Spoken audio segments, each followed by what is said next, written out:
세달 쉬면서 몇 군데 교회를 이제 탐방도 하고 그래서 예배 드렸거든요. 부산의 제일 큰 교회를 한번 제가 몇 주를 그렇게 이어서 한번 탐방하고 예배를 드렸습니다. 거기 저는 늘 이렇게 이제 예배만 인도하고 앞에 서서 이렇게 설교하는 자리에 있다 보니까 앉아있는 심정이 어떤 심정인지 잘 몰랐거든요. 그래서 이제 제가 저 이제 2층에서 좀 뒤에 있는 자리에 이제 앉아가지고 쭉 그렇게 이제 예배 드리고 봤습니다만은 또 이제 제가 예배 인도하는 이제 자리에 서서 이제 그렇게 이제 있었고 또 예배 자리에 앉아 있어도 이제 아무도 이제 예배에 집중하기를 원하고 또 이제 뭐랄까요 목사님이 어떻게 이제 그렇게 설교하시는지 어느 자리에 계시는지 어떻게 또 이렇게 말씀하시니 등등이 다 눈에 이제 보이더라고요. 보이고 그다음 우리 집사람이 보니까 저는 몰랐습니다. 이제 제가 이제 늘 이 앞에 이제 있다 보니까 특히 우리 집 사람이 이제 앉아 있는 사람이 이제 뭐 이렇게 제일 가까이 있는 사람 중에서 한 사람이니까요. 우리가 두 번째 참석했는데 저 앞에 성가대 지휘자가 여성인데 저 여성이 남성인지 뭐 그에 관심 없거든요. 목사만 탁 보이고 강당은 보이는데 우리 사람은 지휘자가 눈에 보이는가 봐요. 그 예배 마치고 나서 여성이었다 남성이었다 여성이라고 말하는 거예요. 저는 참 이해가 될 때 안 되었습니다. 이 세상에 예배 와서 강단을 딱 쳐다보고 목사 쳐다봐야 근데 지휘자가 눈에 보인대요. 그래서 왜 지휘자가 보냐 했더니 눈에 보인대요 그게. 여성이라 눈에 보인대요. 그 다음 주를 왔더니 그 여성 지휘자가 머리를 깎았대요. 저 멀리서 봐도 머리 깎이게 안 보이는데 눈이 보인대요. 제가 이게 왜 말씀드리지 않으니까 앞에서 있다 보니까 앉아 계신 우리 성도님들이 이제 이걸 봐서가 아니고 눈에 확 들어오잖아요 이게. 앉아 있는 자의 심정도 알아야 되겠고 눈에 보이는 것 이것도 좀 이해해야 되겠구나 그런 생각들을 참 많이 하게 되었습니다. 제가 이제 이런 이제 지난주에 4차 산업혁명 시대를 맞아가지고 요즘에 테드라는 그런 강연 프로그램이 있어요. 테드가 뭐 여건 사회에서 영어로 그렇게 이제 아주 평범한 사람이 나와서 강연합니다. 아주 감동적으로 진심으로 다 이야기하고 대화하고 크게 유익이시는 그런 프로그램이 있잖아요. 테드 강연 이게 여러분들 시간이 몇 분인지 아세요? 18분. 제가 책을 읽었습니다. 이 4차 산업혁명 시대의 모든 강연은 18분이 18분. 18분도 충분하게 다들 감동도 주고 다 유익도 끼치고 다 진심을 다 전할 수 있대요.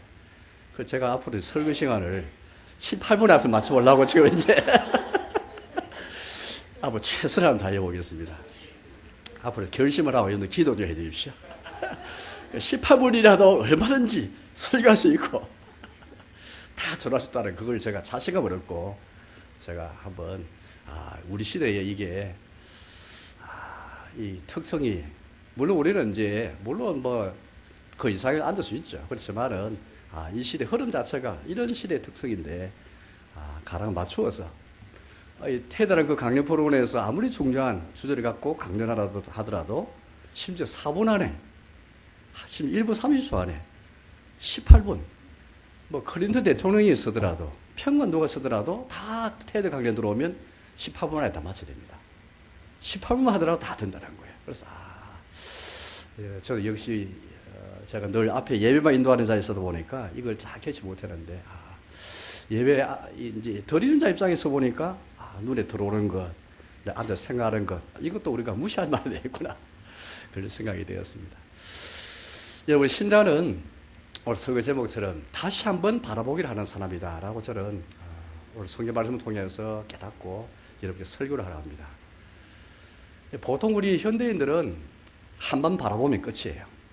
왜냐하면 얼마나 많은 도구가 얼마나 좋은 도구가 많이 있기 때문에 뭐 보는 것이 정확해요. 예를 들어서 네이버 봅시다. 우리 어떤 걸 뭘 모르면은 네이버 딱 쳐서 딱 넣으면은 네이버가 정확하게 딱 가르쳐 주잖아요. 전에 우리가 심지어 지식을 찾아갔는데 이제는 네이버 딱 저거 열면은 제 나이, 연령대에 맞는 뉴스가 뭔가 다 나오고, 저한테 맞춤 뉴스가 나오고, 뭐 심지어 제가 사는 곳이 창원시 팔릉동이니까 팔릉동의 미세먼지가 농도가 뭔지, 아니 맞춤형으로 다 지식도 나오는 거예요. 저는 뭐 찾아갔잖아요. 그러니까 우리 시대가 얼마나 지금은 객관적인 정보, 객관 지식을 다 그 옆에서 그냥 막 가까이서 접하고 이해하게 되고 알게 되고 많은 정보를 모아가지고 그걸 분석해서 어떤 일을 결정할 때 정확하게 바라보도록 해주는 것이죠. 우리 시대만큼 이렇게 많은 데이터를 다 얻을 수 있고 수집도 가능하고 분석도 가능해가지고 뭐 충분히, 심지어 우리 사회는 얼마나 이제 이 엄밀하고 정확한 그런 일이 얼마나 잘 바라보냐 하면은 모든 걸 다 숫자로 다 바꾸어서 정확하게 그렇게 엄밀하게 정확하게 보려고 하는 시대가 우리 시대 같아요. 그래서 이런 시대는 다시 한번 바라볼 필요가 없는 거예요. 어떤 나에게 어떤 닥친 어떤 일들을 생각하면서 혹은 내 자신을 바라볼 때 혹은 상대방을 바라볼 때 어떤 관계가 좀 틀어져 가지고 상대방을 바라볼 때에 뭐 이렇게 좀 여러 가지 팩트, 사실들을 다 조합해 가지고 한번 깊이 생각한 다음에 딱 분석하고 결정하면 다 그렇게 되는 거잖아요. 그런데 여러분, 신자는 이걸 뛰어넘어서 다시 한번 바라보게 하는 사람입니다. 우리 현대인처럼 데이터가 많고 많은 데이터를 가지고 분석하고 또 평가 내려서 어떤 일을 실행할 때에 가만 보면 단점이 뭐냐니까, 그럼 눈에 보이지 않는 하나님의 힘, 이건 눈에 잘 안 보입니다.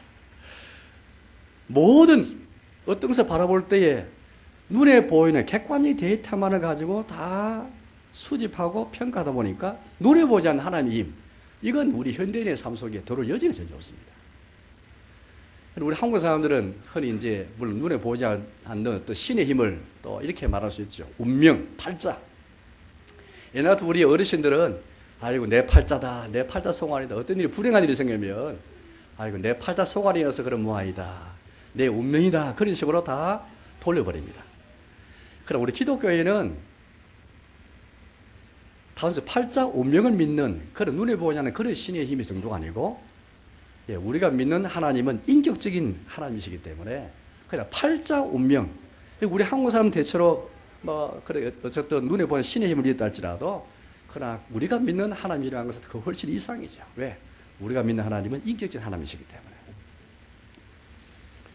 어떻습니까? 오늘 여러분들이 여러분의 삶 속에서 내 자신의 과거를 돌이켜볼 때, 혹은 내가 지금 내 자신을 돌아볼 때에, 혹은 어떤 일이 생겼습니다. 그 일을 생각할 때에, 그 일을 생각할 때, 혹은 나와 관계 맺는 저 상대방을 바라볼 때에 과연 눈에 보이지 않는 하나님을 의식하면서 바라볼 수 있겠습니까? 오늘 요셉에 오늘 이 대한 그런 말씀이 창세기 40장 나오는데요. 요셉은 눈에 보지 않는 하나님을 의식하면서 인생을 다시 한번 바라보게 됐던 사람입니다. 현대인들은 눈에 보지 않는 하나님을 인정하지 않을 뿐 아니라 또 설사 팔자 운명을 생각하면서 눈에 보지 않는 뭔가 힘을 의지하는 것 같은데, 그러나 정말로 인격적인 하나님의 힘에 대해서는 생각하지 않는 그런 우리 모습들. 대의 현대인들은 객관적인 데이터, 엄밀하게 무슨 뭐 정보, 그 의지에서 뭘 보기를 원하는데 인생을 다시 한번 바라보는 가운데 그렇게 인생을 사는 사람은 거의 없는 것 같습니다. 이 점에서 오늘 요셉 우리에게 중요한 교훈을 주는 것 같아요.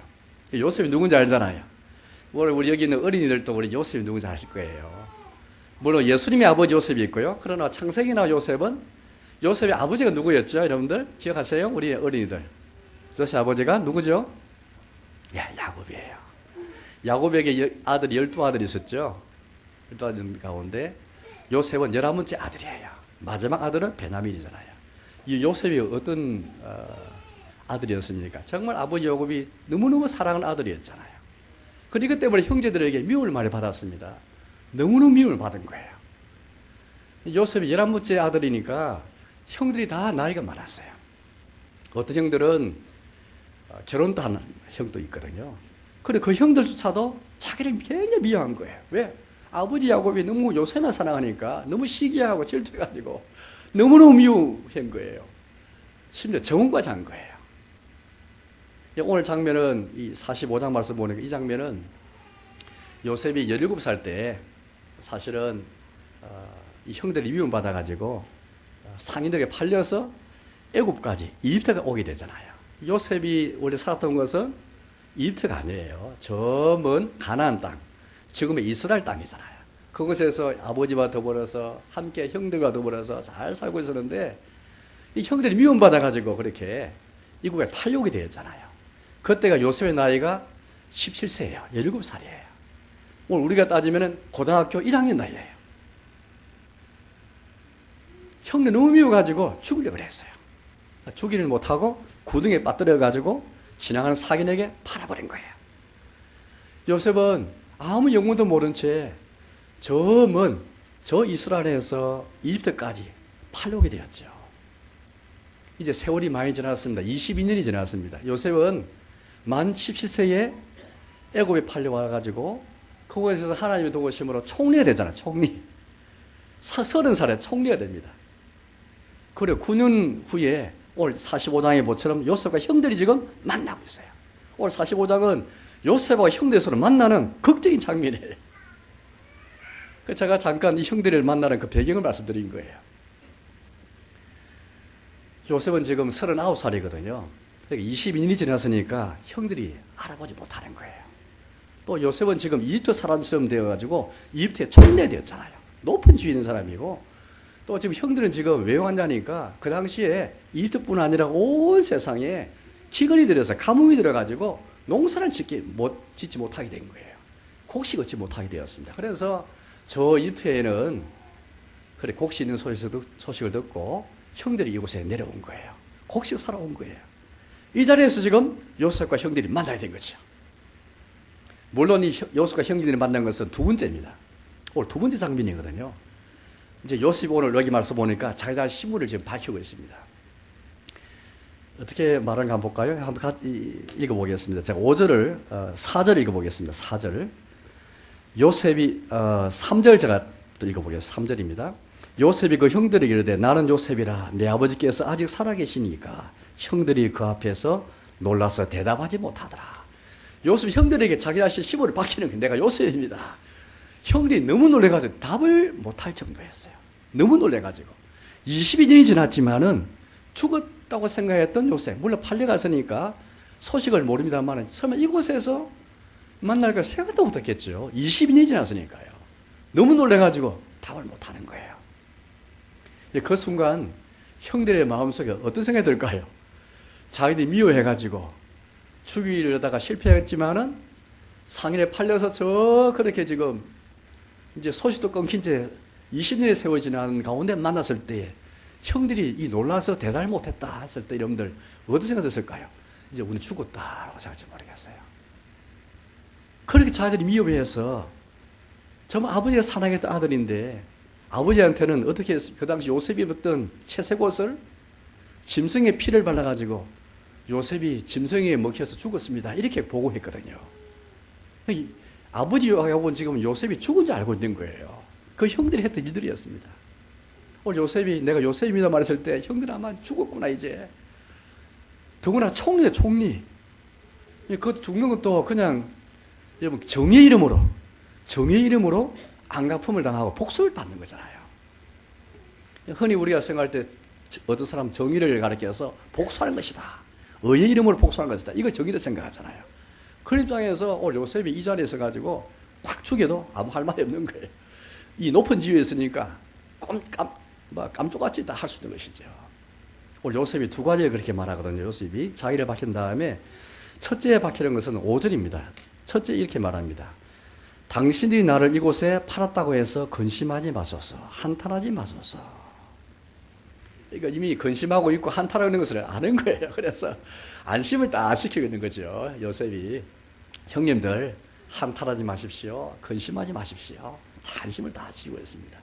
두 번째 하는 이야기가 있습니다. 이게 5절에서 8절까지 나와 있거든요. 이렇게 가만 보시면은 같은 내용이에요.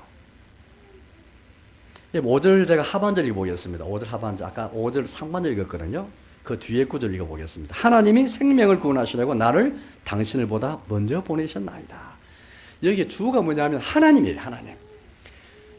형들이 나를 팔은 게 아니고 하나님께서 생명을 구원하시려고 나를 당신을 보다 먼저 보내셨나이다. 이게 한 번 나오거든요. 또 두 번째 나오면 6절입니다. 7절 나오거든요. 7절에 보겠습니다. 하나님이 큰 구원으로 끝에 먼저 보내셨나니. 하나님의 큰 구원으로 먼저 보내셨나니. 그다음 8절입니다. 그런즉 나를 이리로 보내니는 당신들이 아니여 하나님이시라. 하나님이, 당신들이 아니라 하나님이 나를 이리로 보내셨다. 이게 세 번을 반복하고 있습니다. 하나님이 당신보다 먼저 나를 보내셨다. 5절 하반절에 7절에 한 번, 8절에 한 번, 세 번을 말하고 있죠.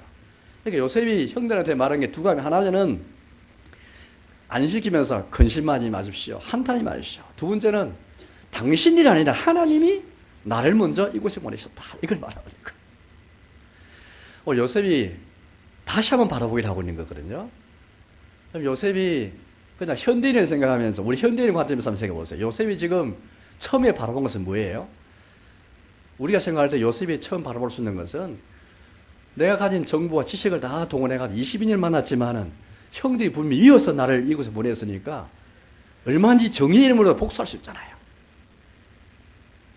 내가 가진 정보와 지식을 다 동원해서 결정하면 이 판단 내릴 수 있는 것은 그냥 정의를 복수하는 거예요. 그러나 요셉은 그걸 뛰어넘습니다. 어떻게 뛰어넘습니까? 당신보다도 나를 이곳에 먼저 보내신 이가 하나님이십니다. 즉 하나님의 인도, 주님의 섭리 속에서 주님이 나를 보내셨기 때문에 그 주님의 인도, 주님의 그 섭리 때문에 이곳에 왔다는 것. 이걸 생각하면서 다시 한번 그 사건들, 형들이 나를 미워서 판 이 사건을 재해석을 하고 있고 다시 한번 바라보기라고 하는 것이죠. 이게 요셉의 다시 한번 바라보기입니다. 오늘 많은 현대인들은 처음 바라보고 여기다 마치는 거예요. 객관지식과 정보를 다 수집해가지고 분석하고 판단 결정 끝이에요. 거기에는 하나님, 살아계신 하나님, 눈에 보지 않는 힘이 전혀 고려되지 않습니다. 그래서 요셉은 나를 큰 구원으로, 나를 먼저 보내셔서 이런 섭리의 목적을 가지고 보내신 주님을 생각하면서 그 모든 객관적 팩트라든지 사실 다시 한번 평가하면서 인생을 다시 한번 바라보게 하고 있는 것이죠. 나중에 이제 형들이 다시 돌아가가지고 가나안 땅에 돌아가서 아버지라든지 다 데리고 오거든요. 모시고 오거든요. 그래서 이제 같이 이제 이집트의 고센 땅에 살게 됩니다. 나중에 아버지하고 돌아가셔요. 임종하시게 됩니다. 돌아가신 다음에 형들이 또 굉장히 무서워 떨었습니다. 왜냐하면 아버지 살아계시니까 요셉이 지금 우리를 해치지 않는 것이지만은 아버지 돌아가시니까 이제는 우리를 미워해가지고 미워하는 마음을 딱 지금까지 감추고 놨는데 이제는 진짜 우리를 미워하는 마음을 딱 드러내가지고 우리 죽지 모른다. 괜히 공포에 뜬 적이 있습니다. 이미 창세기 50장 볼까요? 50장 보니까 그런 말씀이 나옵니다. 그러니까 얼마나 형들이 요셉을 얼마나 무서워하고 두려움이 떠나지 않는 거예요. 창세기 50장인데요. 15절 말씀 읽어보겠습니다. 15절입니다. 50장 15절 제가 읽어보겠습니다. 요셉의 형제들이 그들의 아버지가 죽었음을 보고 말하되 요셉이 혹시 우리를 미워하여 우리가 그에 행한 모든 악을 다 갚지나 아니할까 하고. 그러니까 지금 요셉이 다시 한번 바라보기를 통해서 형들 용서하고 형들 품었잖아요. 근데 이걸 진심을 안 받아들이는 거예요. 얼마나 형들이 계속 두려워 떠는 거예요. 아버지 돌아가신 다음에 이제 이 마음이 딱 이제 가지고 다시 이제 걱정하고 있는 것이죠. 거기에 대해서 요셉이 그리 다시 또 말하고 있습니다. 넘어서 24절, 18절 보겠습니다. 18절입니다. 그 형들이 또 친히 와서 요셉의 앞에 엎드려 이르되 우리는 당신의 종들이니이다. 형들이 미리 요셉을 무서워해가지고 형들 앞에 와서 형들이지만은 요셉 앞에 와서 엎드려서 두려워하는 마음 엎드려서 지금 우리는 종들입니다. 다시 한번 우리를 잘 봐주세요. 그렇게 말하는 것이죠. 그 19절 보십시오. 요셉이 그들에게 이르되 두려워하지 마소서. 내가 하나님을 대신하리이까. 20절, 20절을 같이 읽어볼까? 20절을. 창세기 50장 20절은 같이 읽어보겠습니다. 시작. 당신들은 나를 헤아려 하였으나 하나님은 그것을 선으로 바꾸사 오늘과 같이 많은 백성의 생명을 구원하게 하시려 하셨나니. 예. 이만큼 형들은 계속 두려움에서 벗어날 수가 없는 것이죠. 이게 실제 어떤 그런 마음들이었죠. 요셉은 결국에는 다시 한번 바라보기를 통해서 얼마든지 형들을 죽일 수도 있고 해칠 수도 있고 정의는 복수할 수 있잖아요. 그러나 요셉은 하나님의 섭리를 생각하면서 자신을 형들보다 먼저 보내신 하나님을 딱 생각하면서 다시 한번 바라보기를 하는 것이죠. 그러면서 포용하고 용서하고 진짜 아버지 돌아가신 다음에도 이 요셉 행동을 보면 이게 진심이었구나 하게 되잖아요. 어차피 오늘 45장에 나오는 이것들이 아버지 살아계시니까 그냥 불의한 것이라 생각하셨는데 요셉 진심은 진짜 정말 뭐예요? 50장 이후에 보니까 아버지 임종위의 모습 보니까 진짜였구나. 진짜 요셉의 인생을 다시 한번 바라보면서 다 부모 용서했구나. 이제 이러면 신약 성경 넘어갈게요. 누가복음 6장 말씀을 제가 보겠습니다. 오늘 이 누가복음 6장 말씀을 가보면 한마디로 뭐예요? 요셉처럼 하라는 거잖아요. 요셉처럼 살라는 거예요. 현대인들은 인생을 한 번 바라보면서 분석하고 이해하고 평가하면서 결정되게 살아가지만은 거기는 하나님이 전혀 보이지 않는 하나님이 개입할 여지 전혀 없이 살아가면서 평가하지만은 그러나 우리는 요셉처럼 주님의 섭리, 하나님의 인도하심이 있는다면은 다시 한번 바라보면서 자기를 바라보고 상대방도 바라보고 나에게 어떤 일어날 일도 바라보면서 그래 살아가라. 특히 대인관계 속에서 포용하고 용서하며 살아가라. 이게 주님의 메시지예요. 오늘 누가 6장 27절에서 30 우리가 8절의 말씀이건데요. 요셉이 한 것처럼 다시 한번 바라보기를 통해서 용서하고 선대하고 축복하고 기도하고 비판하지 말고 주고 그렇게 살아가라. 그렇게 우리 말씀하고 계십니다. 한번 더 상세해 볼까요? 여기 보니까 이런 사람이 나오면 27절에 보니까요. 원수가 나요. 원수. 너희 원수. 또 너희를 미워하는 사람. 28절 보니까 저주하는 사람. 모욕하는 사람. 또 29절 이하에 보니까 항상 내 것 달라고 하는 사람. 나쁜 사람 많이 나오죠. 나쁜 사람. 괜히 나쁜 사람들이에요. 원수가 나오고 항상 나를 미워하는 사람이 있는 거예요. 항상 나를 저주하는 사람도 있고 모욕하는 사람이 있고 항상 뺨을 치는 이유도 없이 내 뺨을 치는 사람이 있는 거예요. 항상 나에게 뭘 달라고 하는 사람이 있는 거예요. 내가 빼앗아 가려고 항상 구하고 빼앗아 가려고 하는 사람이 그런 사람이 있는 거예요. 우리 인생을 살아가면서 인사 많이 만날 수 있잖아요. 인도까지 안 돼도 항상 우리한테는 사람을 좀 구분해서 살아가죠. 나한테 잘하는 사람, 좋은 사람, 만나기 싫은 사람, 인사하기 싫은 사람, 불편한 사람. 우리 학생들도 있을 거예요. 학교에서 좀 멀리하고 싶은 사람, 이야기하기 싫은 사람, 기분 나쁜 사람. 아마 등등 이 많은 우리가 많은 사람을 분류하고 구분하다 살아가잖아요. 여기는 원수, 미워하는 사람, 저주하는 사람, 모욕하는 사람, 뺨을 치는 사람, 내 거 빼앗아가는 사람, 항상 달라고 하는 사람. 심지어 저 뒤에 보니까 36절을 보니까요. 36절 끝에 보니까 은혜를 모르는 사람, 악한 자도 있어요. 은혜도 모르는 사람도 있고 악한 자도 있는 거예요. 이런 사람에게 오늘 주님이 어떻게 하라고 계시죠?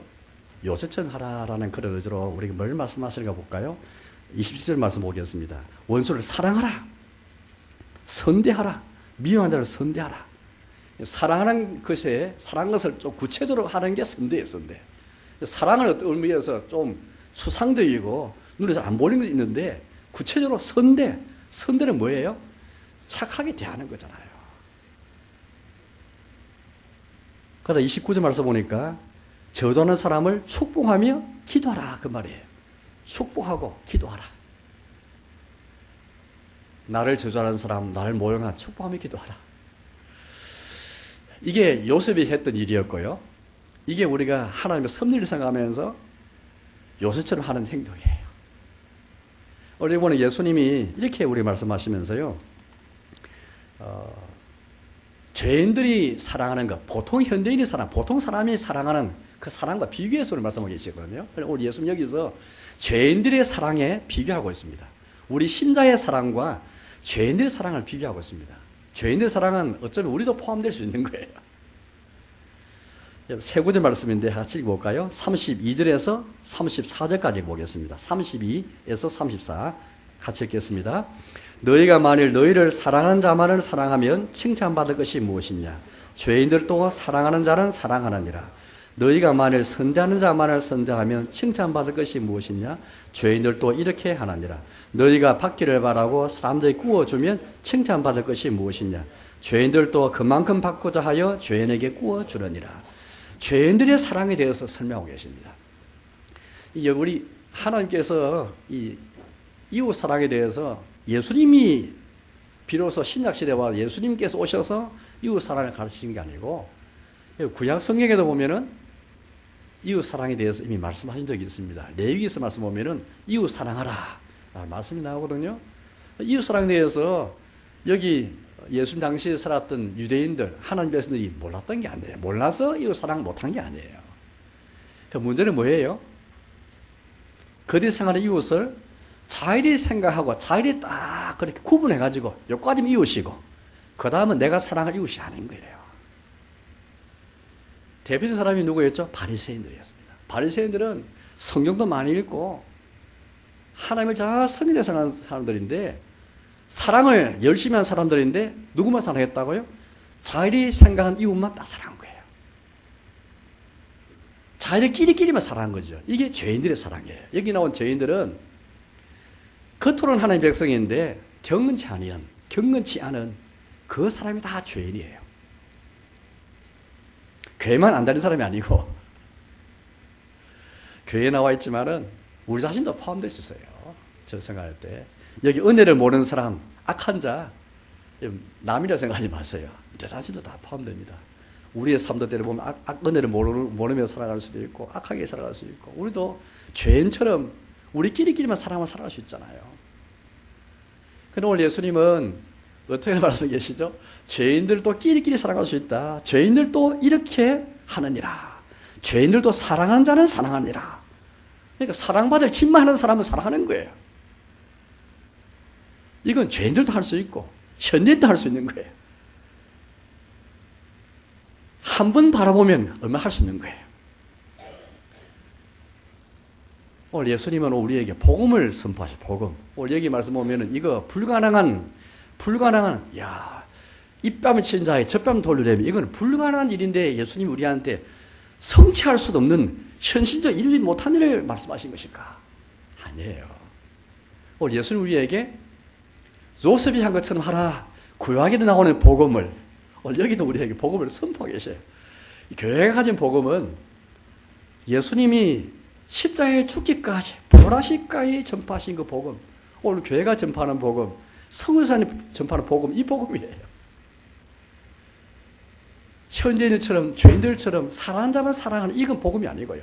이건 현대인들이 다시 한번 바라보기를 하지 않으면서 그냥 우리끼리만 생각하면서 하는 이거 를 볼 수 있는 것이죠. 그럼 우리 예수님은 어떻게 말씀하십니까? 쭉 말씀 보니까 아까 27절, 28절 읽었습니다만은 또 31절 말씀 보니까 남에게 대접을 받고자 하는 대로 너희도 남을 대접하라. 남에게 다 대접받고자 하는 것이 우리 사람의 일반적인 심성이잖아요. 그럼 우리는 어떻게 해야 됩니까? 남을 대접하라. 남에게 대접받으려 하지 말고 항상 남을 대접하라. 이 예수님이 가르쳐 주신 것이거든요. 그러시면서 우리 이렇게 말씀하시고 35절의 말씀 보니까 끝에 이런 말씀이 나옵니다. 그리하면 너희 상이 클 것이요 또 지극히 높으신 이의 아들이 되리니 그런 은혜를 모르는 자와 악한 자에게도 인자하시니라. 도대체 우리가 어떻게 이렇게 할 수 있을까요? 다시 한번 바라보기 어떻게 가능할까요? 아까 요셉 같은 경우에도 나를 먼저 보내신 주님의 인도와 섭리를 생각하면서 다시 한번 바라보기를 하였고 그래 용서 포용했잖아요. 이제 우리에게 분명히 나를 미워하는 사람이 있고 저주하는 사람, 모욕하는 사람, 싫어하는 사람, 불편한 온갖 사람 다 있는데 어떻게 이들을 죄인들끼리 하는 사랑을 뛰어넘어서 어떻게 이들을 포용할 수 있을까요? 여기 나옵니다. 그리하면 너희 상이 클 것이요 지극히 높으신 이의 아들이 되리니. 지극히 높으신 이가 누굽니까? 우리 주님이시죠. 우리 하나님의 아들. 지극히 높으신 그 주님을 바라보면서 또 은혜를 모르는 자와 악한 자에게 인자하신 하나님을 바라보면서 은혜를 모르는 사람, 악한 자에는 그냥 정 이름으로 징벌하는 게 우리의 그냥 우리 모든 사람의 보편적인 마음이에요. 그럼 우리가 뭘 생각해야 됩니까? 은혜를 모르는 사람과 악한 자에게 인자하신 하나님을 생각하면서 내 자신과 상대방과 나의 일한 일을 다시 바라보게 하는 거예요. 36절입니다. 너희 아버지의 자비로우신 같이 너희도 자비로운 자가 되라. 자비로우신 우리 아버지 하나님을 생각하면서 내 인생을 보고 자비를 베푸는 거예요. 이게 여러분들 다시 바라보는 것이죠. 제가 이제 적용을 하면서 이제 말씀을 설교 마치려 합니다. 제가 공간 생각해 봤습니다. 우리 사람들이 도대체 어떻게 사람을 분류할까? 가만히 생각해 봤습니다.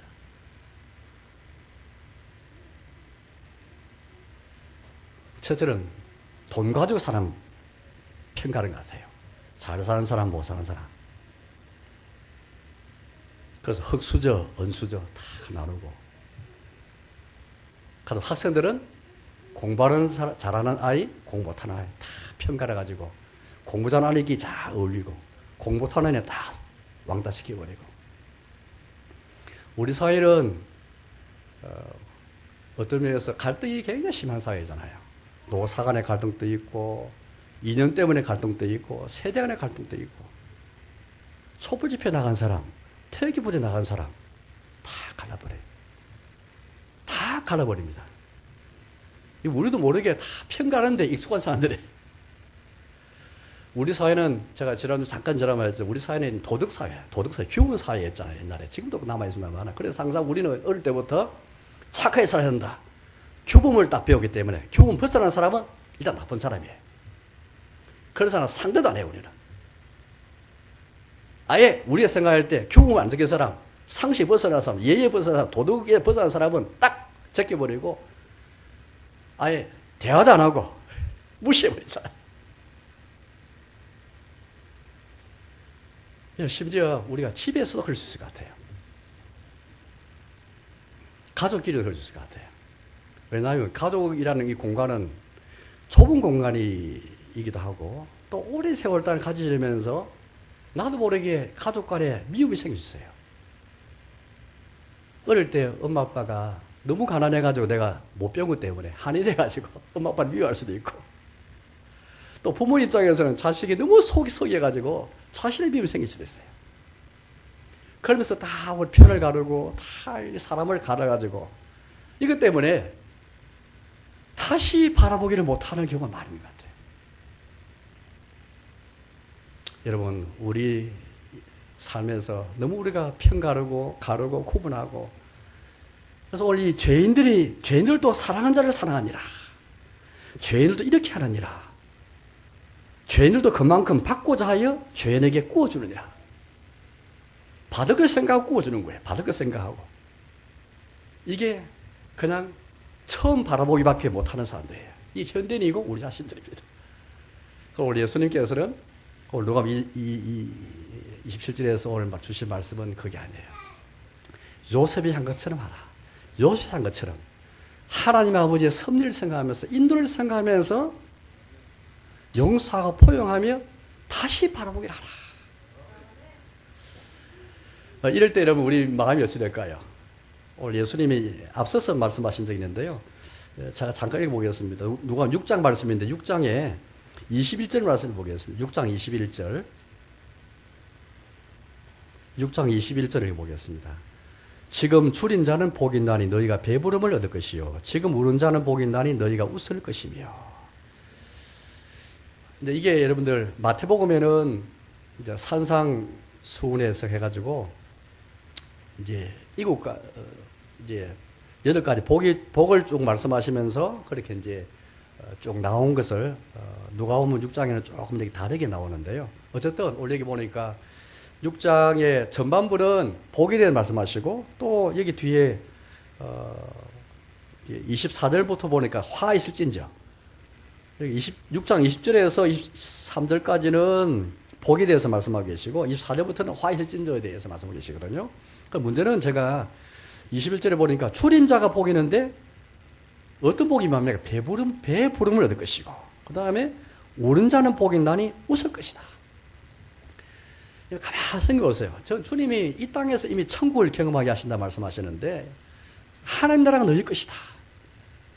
이 땅에서 이미 하나님 나라를 경험하는 것이잖아요. 그게 배부름과 웃음이에요. 만약 우리가 요셉처럼 다시 한 바라보기를 통해서 용서와 화해 없는 삶을 살면은 계속 미움이 계속 우리 가운데 살아있고 또 혹은 상대방 때문에 내가 내 마음에 두려움이 있고 걱정이 생긴다면은 여기에 대해서 우리가 만약에 다시 바라보기를 통해서 용서 화해 못한다면 내 인생이 굉장히 내 마음이 작아질 것 같아요. 내 마음이 작아지면서 내 너그러운 마음도 사라지게 되고 거기에 기쁨이 있겠습니까? 웃음이 있겠습니까? 배부름이 있겠습니까? 있을 수가 없습니다. 그러나 다시 바라보는 사람은 다시 한 바라보기를 통해서 그렇게 참 주님을 생각하면서 인자하신 주님, 자비로운 아버지를 생각하면서 다시 한 바라보는 사람은 이 땅에서 하나님 나라에 복을 주시는데 그게 뭐냐니까 배부름과 웃음이에요. 나에게 미움이 있으면 결코 하나님 주시는 배부름을 얻을 수가 없습니다. 이 배부름은 영혼의 만족이고 내 인생의 풍요함인데 이건 얻을 수가 없는 거예요. 차라리 내가 남을 용서해야 내 마음에 기쁨도 웃음이 생기고 다 그렇게 배우는 생기지. 오늘 남 미워하며 살아가면서 그래서 살아간다면 또 두려움에 살아간다면 내 인생의 폭도 좁아지고 관용한 마음도 없어져 버리고 엉망이 되고 말 것 같아요. 이제 말씀에 돌아가겠습니다. 사랑하는 여러분, 우리 신자는 요셉처럼 하나님의 인도를 생각하면서 자비로우신 아버지를 생각하면서 저기 높으신 이를 생각하면서 우리가 받을 지 큰 상, 하나님의 허락하실 이 땅에서도 그 배부름과 웃음을 약속하시는데 그걸 생각하면서 은혜를 모르는 자와 악한 자를 인정하시고 자비로우신 아버지를 생각하면서 자기 자신을 바라보고 자기의 과거도 돌아보고 상대방도 그렇게 바라보고 나의 일어날 일도 다 바라보는 겁니다. 그렇게 살아가는 게 요셉처럼 하는 거예요. 아무쪼록 요셉처럼 다시 바라보기를 통해서 참 하나님의 크신 복을 누리는 가운데 오늘 얘기 주신 말씀처럼 줄인 자가 복이 나니 너희가 배부름을 얻을 것이며 지금 울은 자가 복이 나니 너희가 웃을 것이며 배부름과 웃음을 경험하며 살아가는 저와 여러분 되시기를 주님 이름으로 축복합니다. 우리 한번 기도할까요? 한번 기도하실 때에 오늘 장 나오실 때까지 한번 이런 우리의 인생을 한번 다 생각하시면서 하나님 복 주셔서 이런 요셉처럼 다시 한번 바라보기. 우리 주변에 많은 사람이 어쩌면 내 인생도 지금 한 번만 바라보며 살아왔을지도 모르겠습니다. 객관적인 지식과 전공을 딱 가지고 다 평가해서 하는 모르는데 그러나 우리는 눈에 보이지 않지만 보이는 자료, 보이는 어떤 정보만 하는 게 아니고 보이지 않는 하나님의 인도, 자비로우신 아버지, 저기 높으신 이 인자신 하나님, 그분을 생각하면서 다시 한번 바라보기를 통해서 그렇게 한번 내 자신과 상대방과 우리 모두를 바라보고 또 나 인을 바라보면서 살아가는 것입니다. 함께 우리 한번 기도하겠습니다.